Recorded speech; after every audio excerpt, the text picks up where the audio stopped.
বন্ধুরা, আমাদের এগ্রিকালচার বক্সে সবাইকে স্বাগত।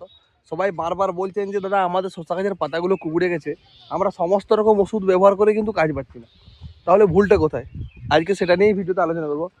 তো বারবার নানা রকমের ওষুধ ব্যবহার করার দরকার নেই। যেটা আপনি জানেন যে ডেলিগেট আজ আমরা অনেকদিন ধরে ব্যবহার করে আসছি, সেই ডেলিগেট দিয়েই আমরা কিন্তু এখানে প্রয়োগ করবো। এমনকি 2-3 দিন পর আমি আর একটা ভিডিও দেবো, দেখবেন এই জমিতে কতটা পরিবর্তন হয়ে গেছে।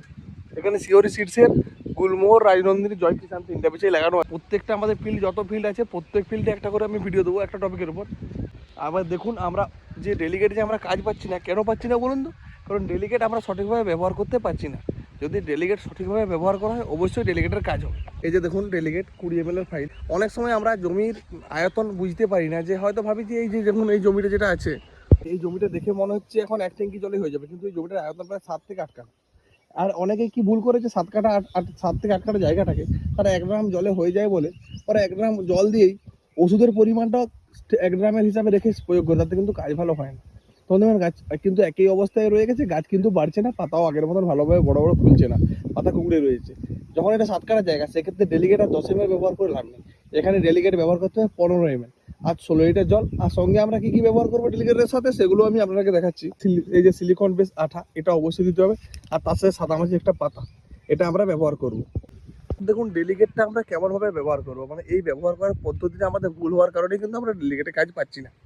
দেখুন একটা আমরা এখানে জলের বোতল নিয়ে নিয়েছি, ঠিক আছে, সাইপরের গ্লাসের বোতলটা। এটা 1 লিটারের বোতল, আমরা জল নিয়েছি 300 থেকে 400 ml। এর মধ্যে ডেলিগেটটা আমরা কি করবো, 15 ml এর মধ্যে ঢালবো।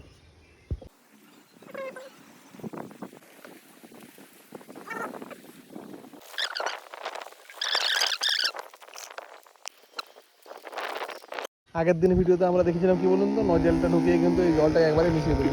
সমস্ত ওষুধ, আঠা, সাদা মাছের ওষুধ একসাথে মিশে যাবে। তারপরে এই জমিটাতে আমরা স্প্রে করবো। দেখুন আজকে মেঘলা ওয়েদার, যদি বৃষ্টিও 2-3 ঘন্টা পরে হয় তাহলেও কিন্তু ওষুধটা কিন্তু 100% কাজ করে যাবে। প্রত্যেকটা গাছে যেহেতু পাতাগুলো, যেহেতু সামনে ডগের পাতাগুলো কুকুরে কুকুরে দেখাচ্ছে, এখানে দেখুন এই যে চুলচুলে পোকা যে রয়েছে, এই পাতাগুলো আপনারা কাছ থেকে দেখলে বুঝতে পারবেন। দেখতে পাচ্ছেন পোকাটা? এই পোকাগুলো কিন্তু এখন 3 থেকে 4 দিন এরকম জমিতে কিন্তু দেখতে পাবেন। এটা নিয়ে আতঙ্ক হওয়ার কিছু নেই যে ওষুধ দিয়ে সঙ্গে সঙ্গে আপনার কাজ হয়ে যাবে, তা নয়। 4 থেকে 5 দিন পর দেখবেন সমস্ত পোকা মারা গেছে। কিন্তু গাছের এখন মূল উদ্দেশ্য কি, গাছের পাতাগুলো বড় বড় খুলবে কী করে, বা ডগের পাতাগুলো যেগুলো জড়ো হয়ে যাচ্ছে, কুকুরে যাচ্ছে, এগুলো কী করে খুলবে, সেটার জন্য আমাকে একটা পিজিআর বা ভিটামিন ব্যবহার করতে হবে।